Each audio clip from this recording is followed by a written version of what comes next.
Doctor YS Rajasekhar Reddy గారి 75వ జయంతి సందర్భంగా Andhra Pradesh Congress party మిత్రుడు గిడుగు రుద్రరాజు అధ్యక్షతన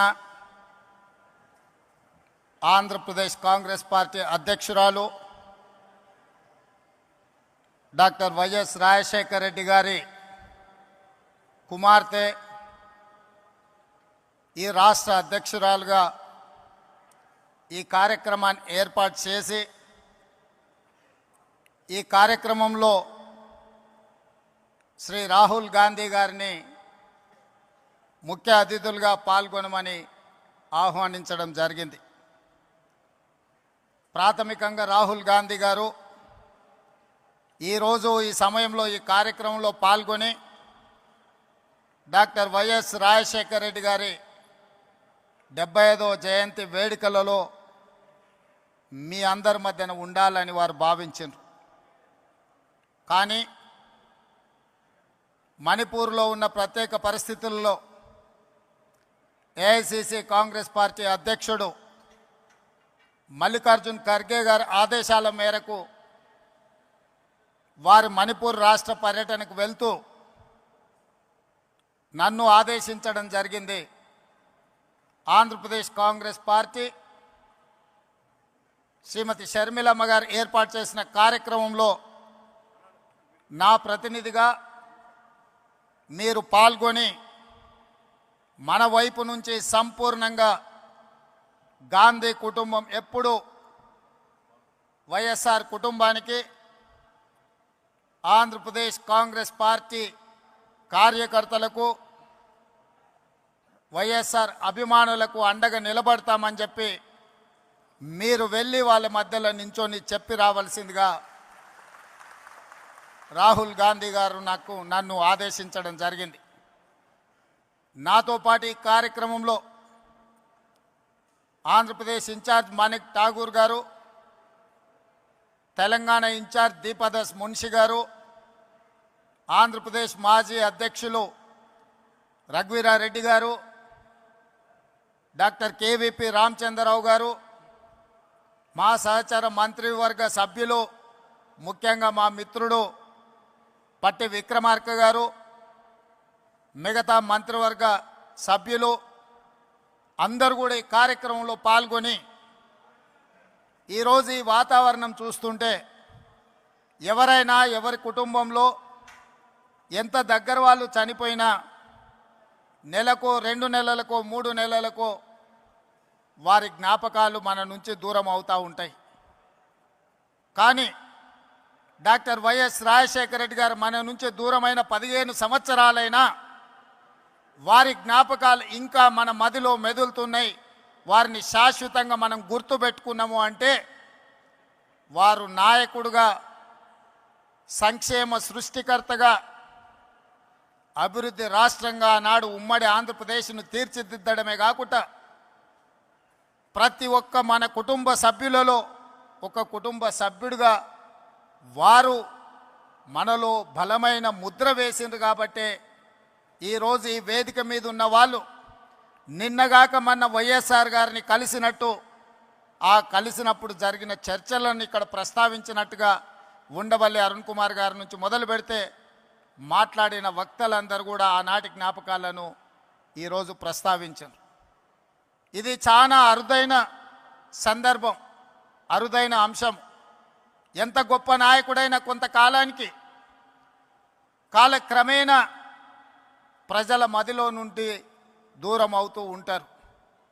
కానీ డాక్టర్ వైఎస్ రాజశేఖర రెడ్డి గారు కాలం గడిచిన కొద్దీ, సంవత్సరాలు పోయిన కొద్దీ ఇంకా బలంగా పేదవాళ్ళ మదిలో, పేదవాళ్ళ గుండెల్లో ఇప్పటికీ గుర్తుండిపోయే విధంగా వారు ఉన్నారు అనంటే, వారు ఉన్నప్పటికంటే ఈరోజు వారు లేని లోటు మనందరికీ కనిపిస్తుంది.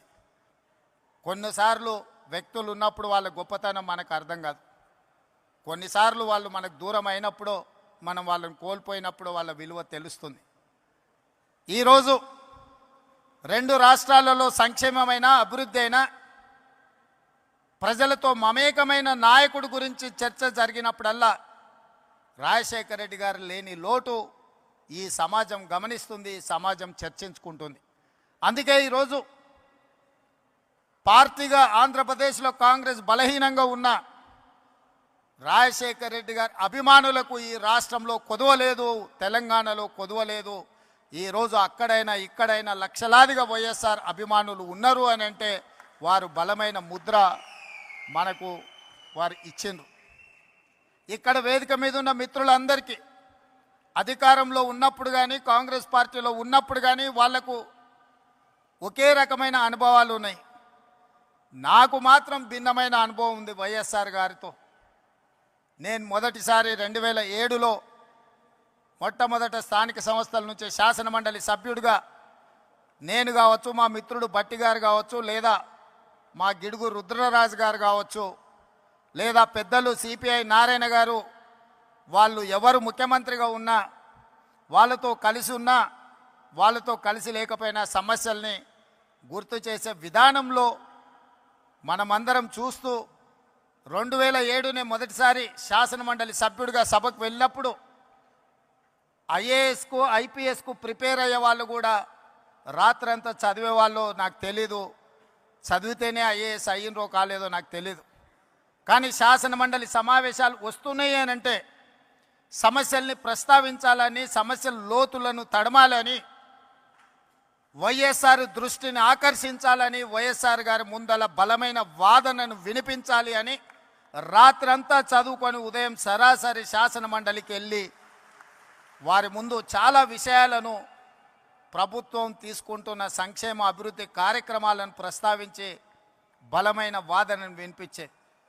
అదే కాదు 2009లో మళ్ళీ వైఎస్ఆర్ గారు రెండోసారి ముఖ్యమంత్రి అయినప్పుడు నేను మొదటిసారి శాసనసభ్యుడిగా ఎన్నికైన అదే విధానాన్ని కొనసాగిస్తూ మొట్టమొదటి బడ్జెట్ సమావేశాలలో వైఎస్ఆర్ గారు బడ్జెట్ను ప్రవేశపెట్టిన తర్వాత ప్రధాన ప్రతిపక్ష పార్టీ నుంచి దాదాపుగా 40 నిమిషాలు ఏకధాటిగా అంశాలను ప్రస్తావించినప్పుడు మధ్య మధ్యలో ముఖ్యమంత్రిగా పిల్లవాడని కాకుండా ప్రోత్సహించాలన్న ఆలోచనతోని నేను లేవనెత్తిన అంశాలకు డాక్టర్ వైఎస్ రాజశేఖర రెడ్డి గారు లేచి సమాధానం ఇచ్చేవాళ్ళు.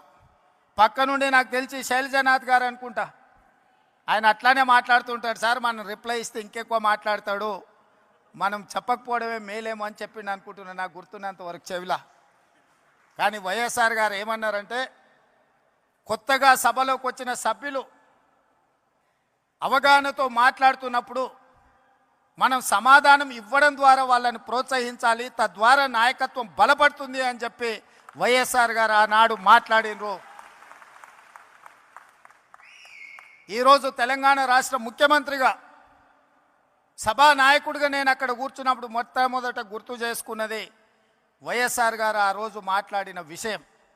ఎవరైనా సభ్యులు సభలో కొత్తగా వచ్చినా కూడా వాళ్ళ అంశాలను ప్రస్తావించినప్పుడు వాటిని వినాలి, కొత్త సభ్యులు మాట్లాడుతున్నట్టు సభలో కూర్చోవాలి, ప్రభుత్వం వైపు నుంచి సమాధానం చెప్పడం అనేది అది మన బాధ్యత, నాయకుడి యొక్క లక్షణము అని చెప్పి వైఎస్ఆర్ నుంచి నేర్చుకున్న అనుభవం మాకున్నది. పాలకపక్షంలో ప్రభుత్వంలో సంక్షేమం అభివృద్ధే కాదు, ప్రతిపక్షంలో ఉన్నప్పుడు మన పట్ల వైఎస్ఆర్ గారు వ్యవహరించిన తీరు కూడా ఈరోజు మనం ఆదర్శంగా తీసుకోవాల్సిన అవసరం ఉన్నది. ఏదైనా ముఖ్యంగా కమ్యూనిస్టు సోదరులు కావచ్చు, ప్రతిపక్షాలు కావచ్చు, ప్రజల తరఫున అంగన్వాడీ వర్కర్స్ కావచ్చు, ఆశా వర్కర్లు కావచ్చు, రిక్షా కార్మికులు కావచ్చు, చిన్న చిన్న కార్మిక సంస్థల నుంచి కూడా ఏదైనా రిప్రజెంటేషన్ తీసుకెళ్ళినప్పుడు సాయంత్రం 4 గంటల నుంచి 6 గంటల వరకు ప్రతిపక్షాలతో, కార్మిక సంఘాలతో, రైతు కూలీ సంఘాలతో డాక్టర్ వైఎస్ రాజశేఖర రెడ్డి గారు సమయం ఇచ్చి వాళ్ళు ఇచ్చే విజ్ఞప్తులు తీసుకొని ఆ సమస్యల్ని పరిష్కరించేటందుకు ప్రయత్నం చేసేవాడు.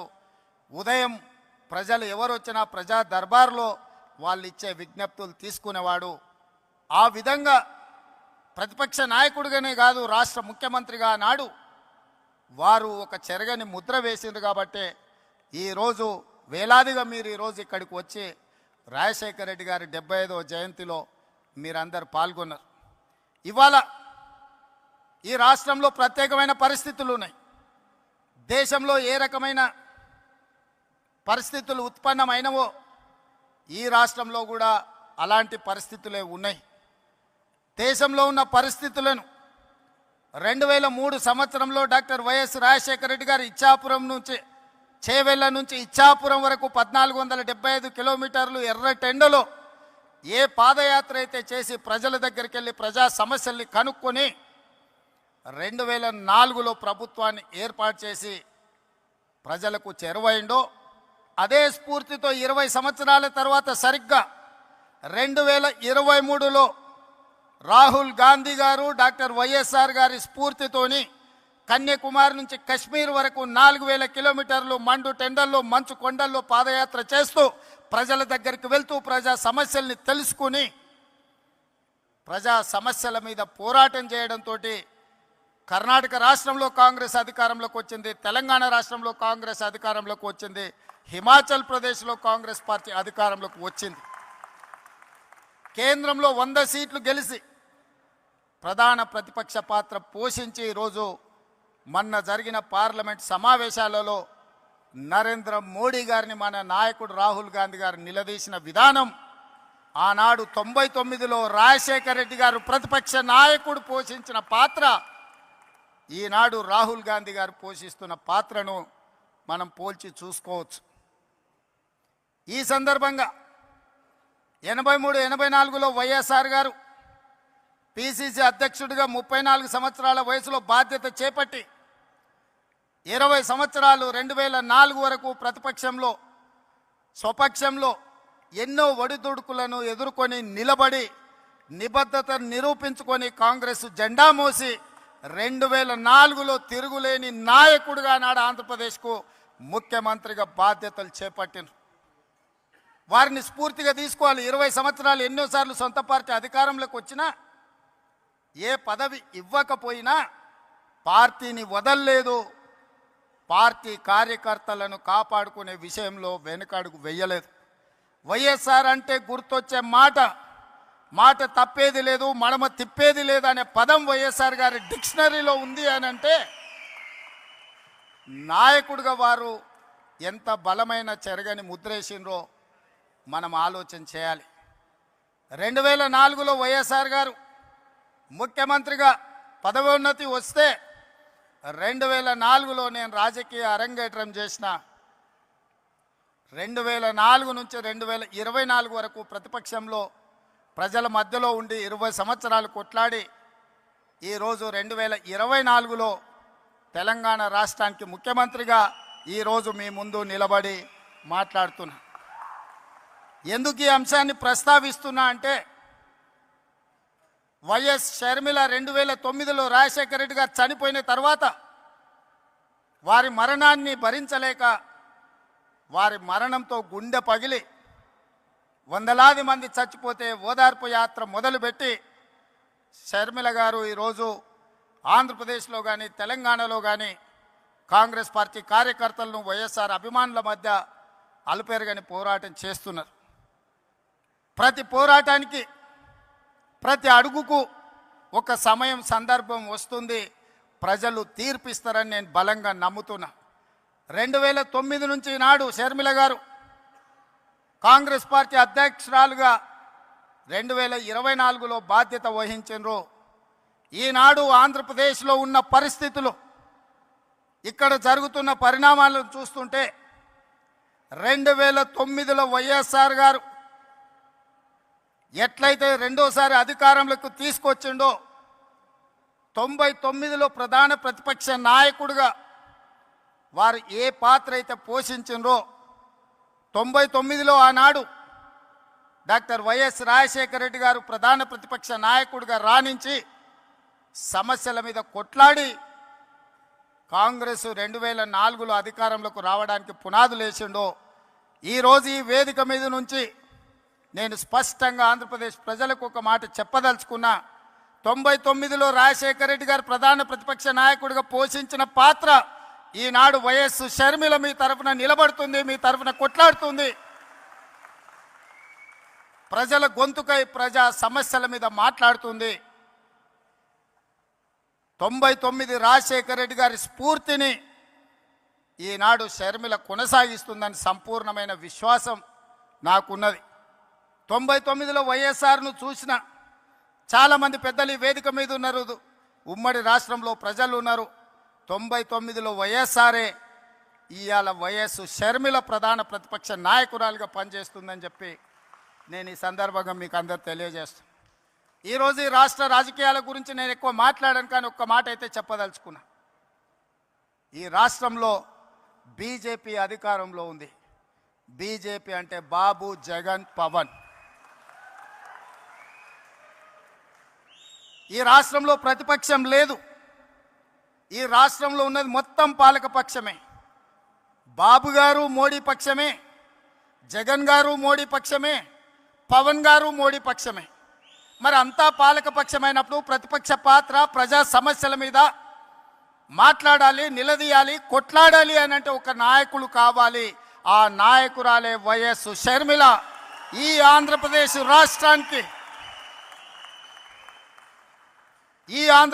రాష్ట్రానికి ప్రజల పక్షాన, బడుగు బలైన దళిత గిరిజన మైనారిటీ మహిళల పక్షాన నిలబడి కొట్లాడేది, నిలబడి మాట్లాడేది, ఢిల్లీతో నిలబడి కలబడేది వైఎస్ షర్మిల.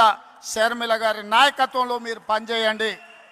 తప్పకుండా 2029లో రాజశేఖర రెడ్డి గారు ఏ విధంగా అయితే 1984లో ప్రస్తావన మొదలుపెట్టి 2004లో 20 సంవత్సరాలు కొట్లాడి ఆనాడు ఉమ్మడి ఆంధ్రప్రదేశ్కు ముఖ్యమంత్రి అయిందో, 2009లో ఈ ప్రస్థానం మొదలుపెట్టి 2029లో ఆంధ్రప్రదేశ్ రాష్ట్రానికి వైఎస్ షర్మిల ముఖ్యమంత్రి అవుతుంది.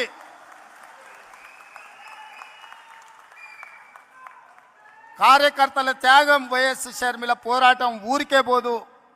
ప్రజలు నిశితంగా గమనిస్తున్నారు. 2029లో ఈ దేశానికి రాహుల్ గాంధీ గారు ప్రధానమంత్రి అవుతారు.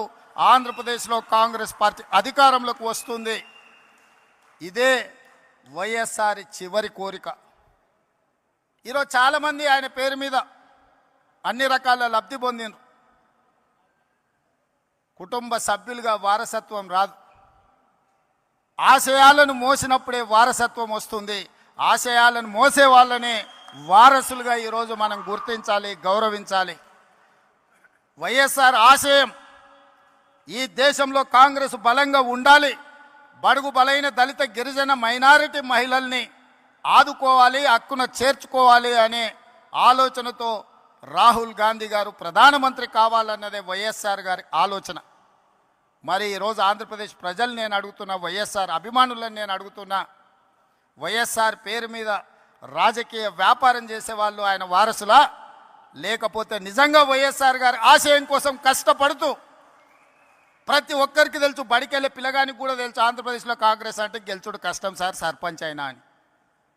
సర్పంచ్ గెలవడానికి కష్టమైనా పర్వాలేదు, నేను కష్టపడతా అని ముళ్ళబాట ఎన్నుకున్నది వైఎస్ షర్మిల. కాంగ్రెస్ పార్టీ జెండా మోస్తుంది అని అంటే కేవలం వైఎస్ఆర్ ఆశయాన్ని కొనసాగించడం కోసమే ఈరోజు వైఎస్ షర్మిల బాధ్యత తీసుకున్నారు.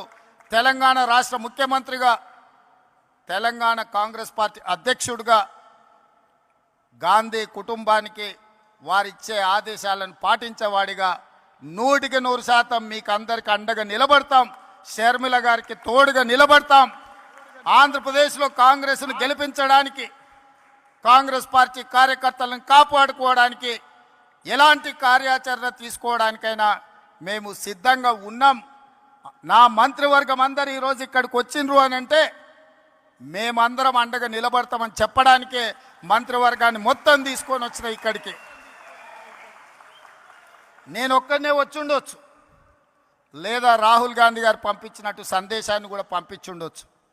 అలా కాకుండా మేమందరం, మా సహచర మంత్రివర్గ సభ్యులందరం కూడా వచ్చి వేదిక మీద కూర్చున్నాము అని అంటే మేమున్నాం మీకు అండగా నిలబడడానికి, మేముంటాం మీకు తోడుగా నిలబడడానికి.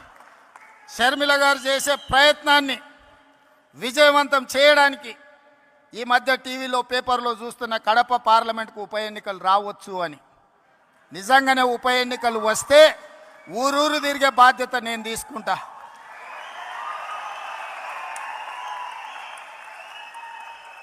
కడప పౌరుషాన్ని ఢిల్లీకు చాటే సందర్భం వస్తే కడప జిల్లా వాసుల తరఫున కాంగ్రెస్ పార్టీ జెండా మోయడానికి గల్లీ గల్లీ తిరగడానికి అక్కడి నుంచే ఎక్కడైతే పోగొట్టుకున్నామో అక్కడనే వెతుక్కోమని పెద్దలు ఏదైతే చెప్పినరో, ఏ కడప జిల్లాలో కాంగ్రెస్ పార్టీకి దెబ్బ తగిలిందో అదే కడప జిల్లా నుంచి కాంగ్రెస్ పార్టీ జెండాను ఎగరేసి ఆ గడ్డ మీద నుంచే పోరాటం మొదలు పెడదాం. మీరందరూ కలిసి రండి, మేము అండగా నిలబడతామని తెలియజేస్తూ మీ అందరి దగ్గర సెలవు తీసుకుంటున్నా. జై కాంగ్రెస్, జై కాంగ్రెస్, జై కాంగ్రెస్. తెలంగాణ ముఖ్యమంత్రి గారికి మెమోంటోని ఇవ్వడం జరుగుతుంది. దయచేసి అందరూ కూర్చోవాలి. సభా కార్యక్రమాలు అయ్యే వరకు కూర్చోవాలి ప్లీజ్.